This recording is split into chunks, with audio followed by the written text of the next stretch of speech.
Good morning and welcome back to Insanity Check with Dr. Anita. I am your host, Dr. Anita, and this is the show where I get to ask and think out loud about, is this crazy or is it just me?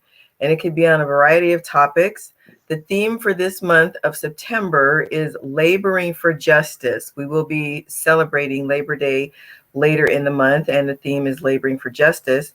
And just as a quick plug on Real Conversations with Dr. Anita, I will be interviewing a hometown activist heroine, I call her, Lori Candinas. She is an activist, and she is all about fighting the good fight and making good trouble. So be sure to come back for that interview.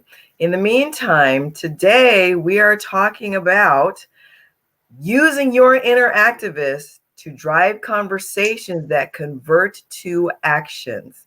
I have never been one to just sit around and talk. I'm really about let's get up and do something.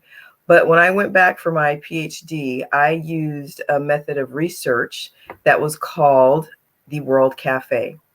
And through the World Cafe, I discovered the power and the importance of conversation.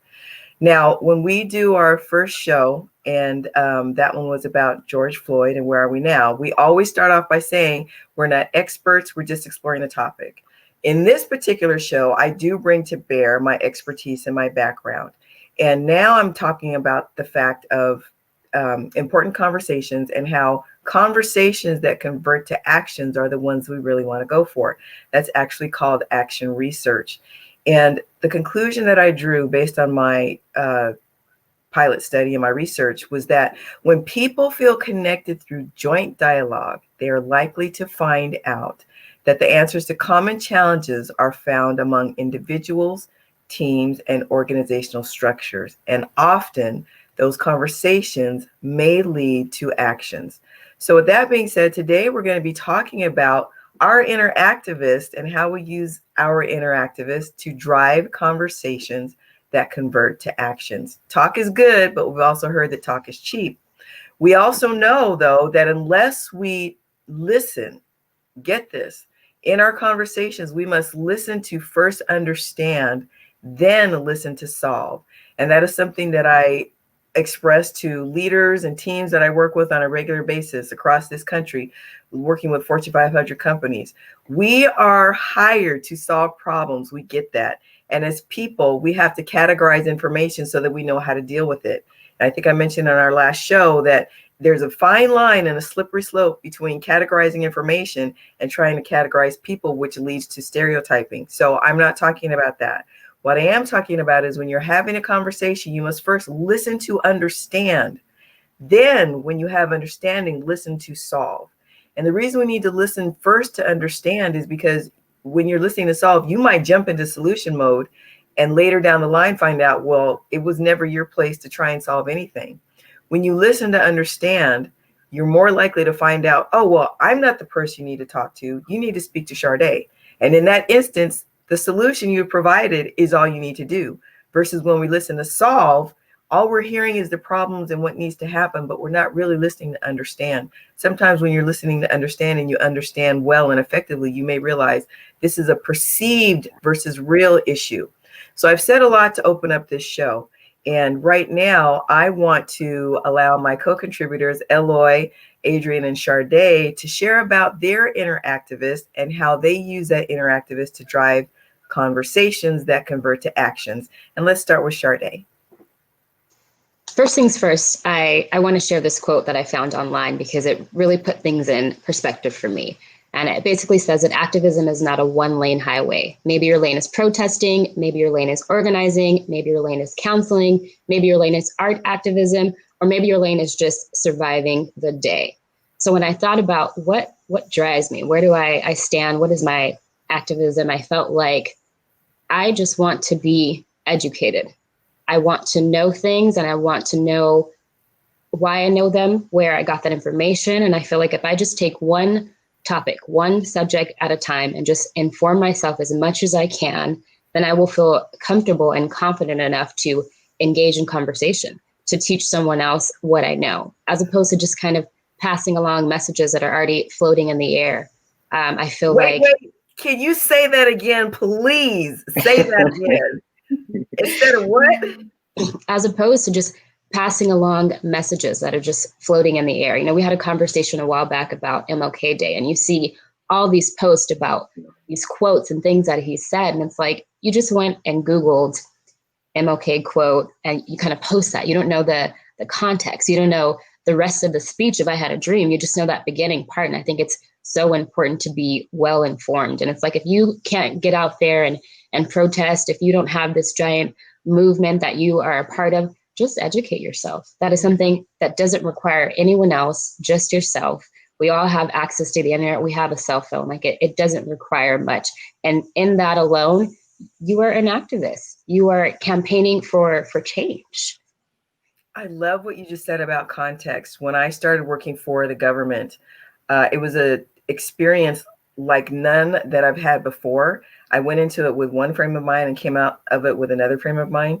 And one of the women that I worked with, she was like no one I've ever met before. And she always talked about context, context, context.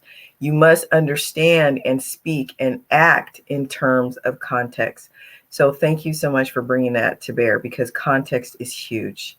So Adrian, tell us about your inner activist and how you leverage your activism to drive conversations that convert to actions. Totally.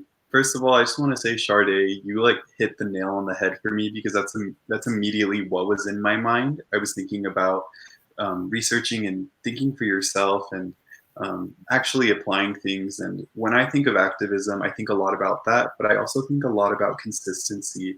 And I think about ways that we can hold ourselves accountable to remain consistent in this, because it is difficult to keep things going and to keep that flame alive the entire time, especially when you're, protesting and you're showing activism in other ways. And so I think for me right now, my type of activism is being able to nourish that inside of me and be able to nourish myself in a way where I don't get burnt out, where I can continue to fight, where I can continue to share the truth and the message of what needs to be heard right now. And so I think it's important too to focus on that we can be activists and we can continue this fight, but we also have to think about ourselves not burning out and ourselves not, dying out and losing motivation. That's such an important part of it, because so often we see people that are all talk, like you said, Dr. Anita, and these situations just die out quickly.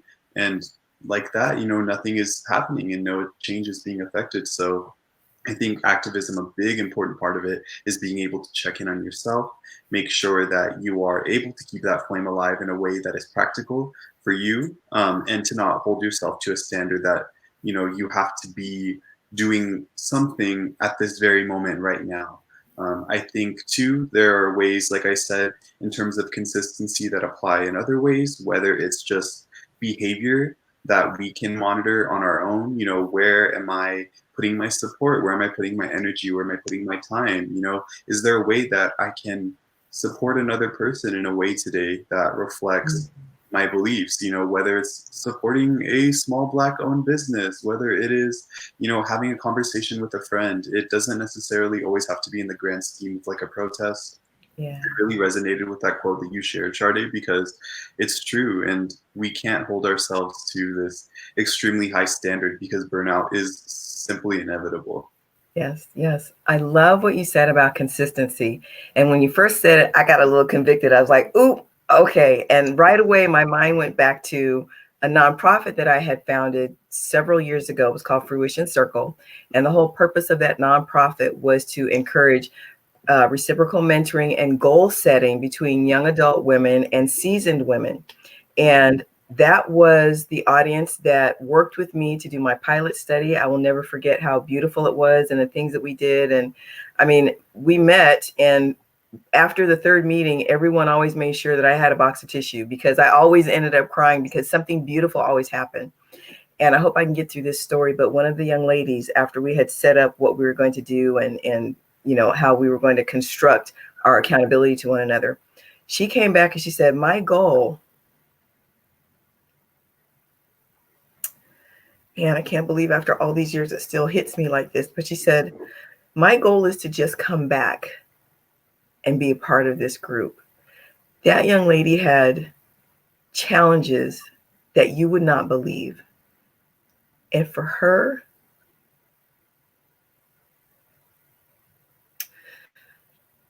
it was just about coming back to a safe space where she could grow.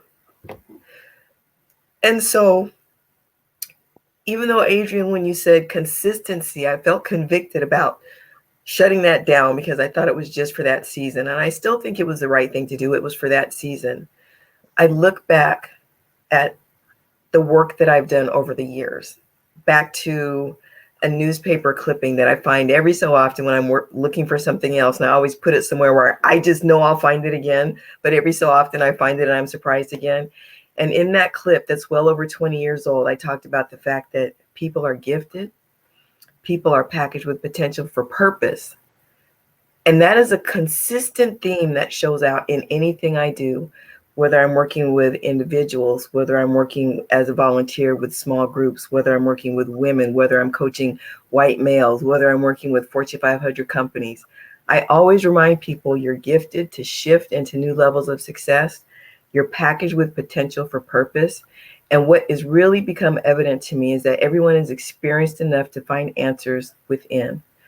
Because based on our experiences, we know what worked well and we know what we want to do differently. And so again, while I was convicted when you said consistency is key, and I'm thinking about the 501(c)(3) that's no longer in existence because it was for a season, I have been consistent in my message, in my voice, and in my belief about people and what we can do. So thank you for reminding me, Adrian, that consistency can show up in a myriad of ways. It doesn't have to be the same program. It doesn't have, and God bless people who have 501(c)(3)s that have a 20-year history. I'm thinking right now of a girlfriend. It's Word of Comfort Ministries. She's amazing. I look at her work and I think to myself, wow, what could you have done? But my activism shows up differently, but with the same voice. So thank you for that, Adrian. Eloy, how about for you? Yeah, I really appreciate everything you've all said. To what Shar said, your education is what no one can ever take from you, right? It informs your life and it's yours forever. And with Adrian attempting to create a certain consistency that is consistent for you, right? For us, right? I may be doing the same thing in a different way, but I'm still delivering the same message. And for you, Dr. Anita, what you've said as far as there being so many options, I have a podcast for leadership and professional development. And in the midst of all of this social turmoil, what's spoken to me the most is amplify voices and pass the mic. So what I've been doing and what I am doing with LPD Cast is highlighting people that I think are not highlighted enough. They are not given the mic enough. They've been doing this work for quite some time already. So as a non-Black person, I don't have the answers, right? I don't have the understanding, right? I have an ally's understanding, but I don't have the direct understanding. And I don't have to live the experience to know that I want to help and to know that I can position myself in a way to help. And the way that I do that is remove myself from the center. That's really difficult for some people because sometimes we center ourselves because we want to show that we camaraderie. Your story resonates with me. I went through this too. That's not necessary all the time. You don't need to resonate every time. And this is a message that I learned from Shar also, is sometimes you can listen to someone and be there for them without telling your story. And that is necessary. That is so necessary. So what I do and the way that I show up is I don't center myself. I try hard not to center myself. And I pass the mic and I amplify someone else's story and someone else's life. I love what you just said about passing the mic and amplifying someone else's story, because I think about, first of all, the fabulous work that you do on LPD Cast. I love your program. You have amazing guests, and I look forward to every single one of your episodes. Thank you for posting them on LinkedIn, because I am not a social media person. I'm going to say it, I'm not, but I do follow what happens on LinkedIn. So please continue to post there. But when you talk about passing the mic to amplify other voices, I'm thinking about my inner activist. And so right now, crew, I'd like to switch the topic from what you generally think to what you're actively doing now. And what I'm actively doing now is I have a Facebook page called 846, and it's called that in honor of George Floyd. And because I didn't know what else to do, I didn't know how else to express my rage. And we talked about that in the last show, Sade, how sometimes we get to a point of frustration and we express our rage in ways that are not necessarily the most constructive, but that's all we can do right then to get someone's attention. And I express my rage by writing my thoughts, recording it, and my niece, Kaden Norton, was amazing. I sent it to her and I said, honey, tell Auntie what you think about this. And she said, Auntie, this is great, but you need, some visuals. You need a picture. I'm thinking, okay, well, you're just asking me for too much. So maybe I'll just let it sit on a shelf somewhere. And in less than an hour, my amazingly talented niece came back with this expressive visual representation of what was coming out of my heart and what was demonstrated in my words. And it was beautiful. And to me, that was activism. And again, Shar, thank you for reminding us that activism doesn't necessarily have to be out in the street, because it takes energy to do that. And I'm so looking forward to having my guest, Lori Condinas, come on for our last show of this month. And when I think of my inner activist, to Eloy's point, it's always been to value every voice. Value every voice. And so to that end, I started the Facebook page 846, again, to honor George Floyd and the amount of time that it took him to lose his life. And that's a space where everyone can breathe and every voice matters. And so to your point, I created the page and I made it clear that I wanted everyone to come in and share. It's a space of healing. It's a space of expression. It's a space of, this is what's going on today. And I have over time intentionally decentered myself from the conversation because I don't want it to be about me. And what I'm learning from Lori is that any activity is activism, and that she's going to share that with us in the next show.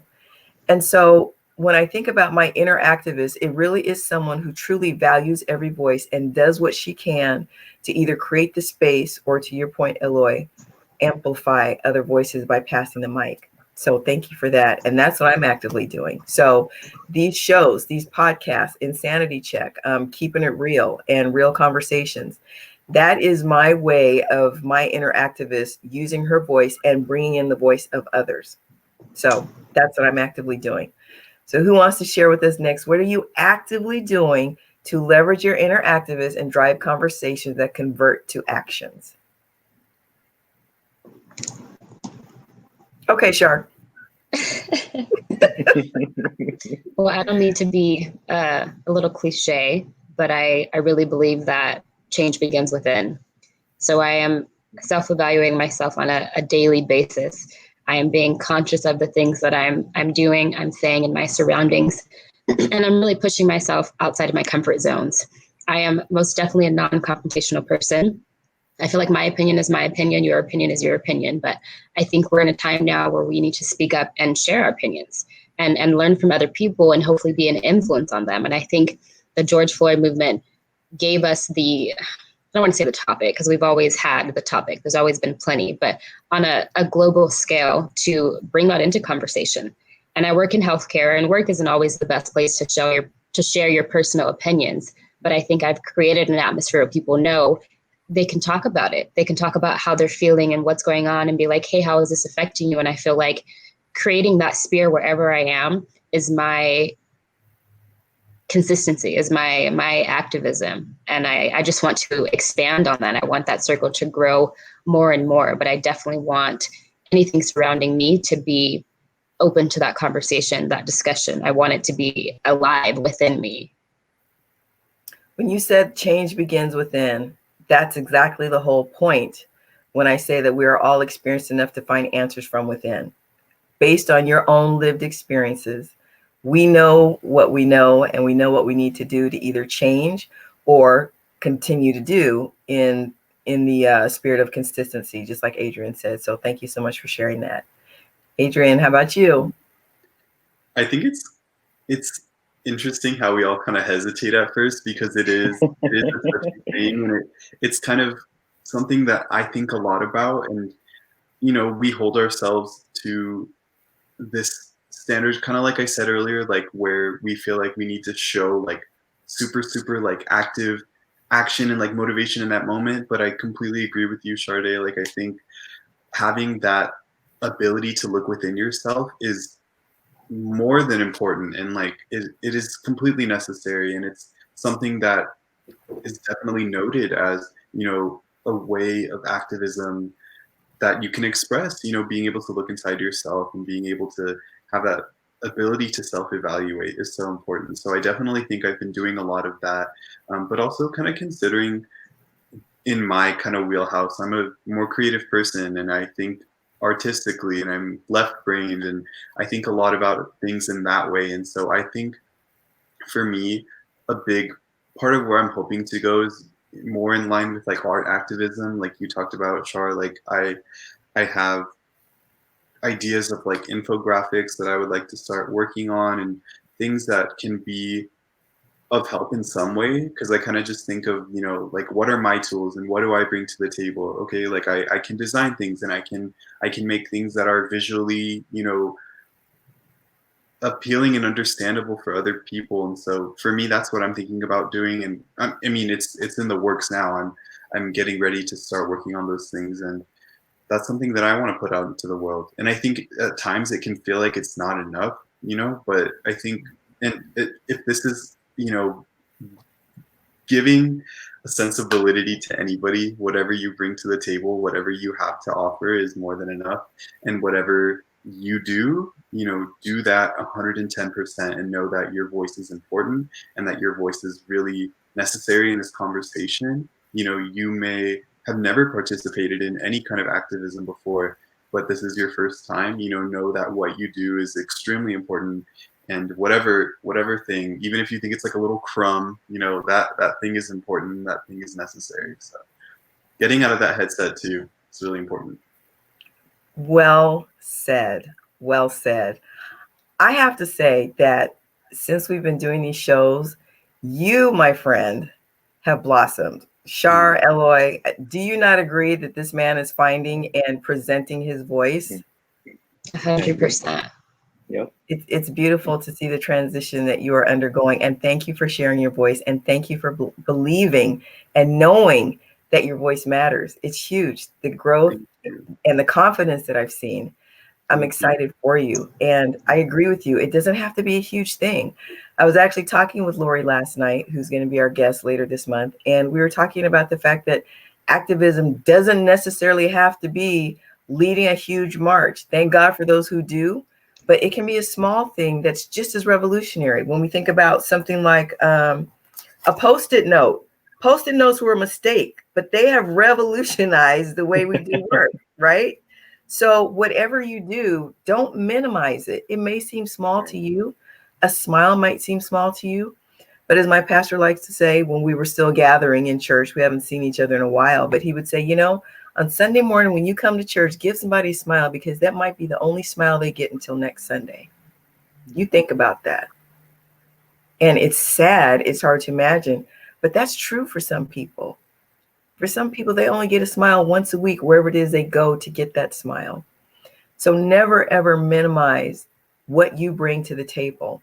Never. Thank you for sharing your voice, Adrian. Thank you guys for letting me. Absolutely. It wouldn't be a show without you. Eloy, your turn. I know you're doing something. You're always doing something. What is it? So I'm bilingual. I speak Spanish as well, and my parents speak Spanish, and they are older, and they are just as a part of this new age world as all of us are. They have phones, they have TV, they have internet, and something that they didn't necessarily have was the media literacy that was required to understand all the information that's coming at you with the internet. Those of us who've been using it for years know are media literate. We know the questions to ask. Who wrote it? Why did they write it? What did they benefit from me learning it? Who paid them? Is this real? So part of my activism, I'm finding now, is that I need to make sure that I am connecting with my parents and connecting with my Spanish speaking family to help them understand what's happening, to give them the media literacy tools so that they themselves, when they're going through their day to day, don't become confused by what is intended to confuse them. So my activism is translating a lot, like literally language, what words mean, and how to engage with them on these platforms, but also like Adrian and Char have been saying, is making sure that people feel safe enough around me to even ask those questions, right? And while they know that I may not like agree or I may have a certain issue, I'm not going to come at them for their issue, for their opinion. This is my opinion. You are safe with me to come and learn and discuss. So part of my activism is positioning myself in places that will help people gain more understanding and not fall prey to it seems like there's so many people and organizations just trying to confuse. And I'm trying to position myself in places to add clarity, especially for my bilingual and Spanish speaking family. That's huge, and it's so needed. And it's interesting that you mentioned your ability to be bilingual between English and Spanish. And when we think about language, I mean, you can be an English speaking only person and still be bilingual in the sense that you're decoding messages for people. Yeah. Right? Yeah. Just like Absolutely. You're doing, Eloise. So thank you for that. And don't forget the rest of us, because there are so many mixed messages that are going on in the world today. And it's all meant to just confuse and cause division and strife. And if nothing else, to amplify what you've all said, it's about creating a space where people feel safe to explore, to question. When I have these, what I call collective wisdom forums, there are three things that I like to make clear. We're inviting participation. We want to investigate perceptions, and we want to integrate perspectives. I want to encourage people to be able to make educated decisions based on a more well-rounded view of things, of the world, of other people. One of the things that I love to do is watch old movies, black and whites. There's just something about the way a black and white film looks.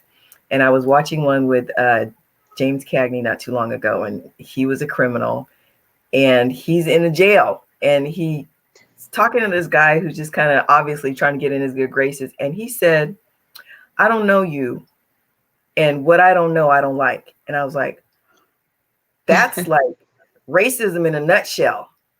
You look different. I don't know you. I don't like you. Or anything. I don't like tomatoes. Well, how do you know? I don't like the way they look. Well, have you ever tried a tomato? How do you know you don't like it? And so often we determine what we don't like based on what we don't know. And because we don't know, we assume we're not going to like it, and that's it.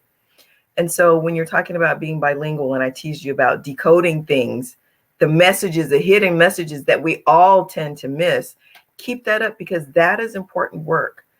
That is just as important work as marching or demonstrating or having a sit-in. Everything that you've all shared today is a form of activism that we all need to embrace. And so as we close out today's show, I want to thank my co-contributors, Eloy and Adrian and Sade. And I want to encourage you, our listeners, to think about your own inner activist. And as we've discussed, it doesn't have to be huge, but it has to be something, and it has to be consistent, and it has to be from your heart. Thank you so much for joining us for today's Insanity Check. I think the question that I was wondering, is this crazy or is it just me, is, am I really an activist? And according to Lori Condinas, who's going to be our guest to close out this month's topic of laboring for justice, yes, I am. Eloy is, Adrian is, Sade is, and yes, you are too. You just have to think about how it shows up. So until our next conversation, you can find all of our podcasts at my YouTube channel, Dr. Anita, PhD. You have to spell it out, DoctoRanita, PhD. And subscribe, please. Give me your thoughts. I will reply. And until we have our next conversation, this is Dr. Anita. Thank you for joining us. Remember, as always, stay blessed and keep it real. Bye, crew.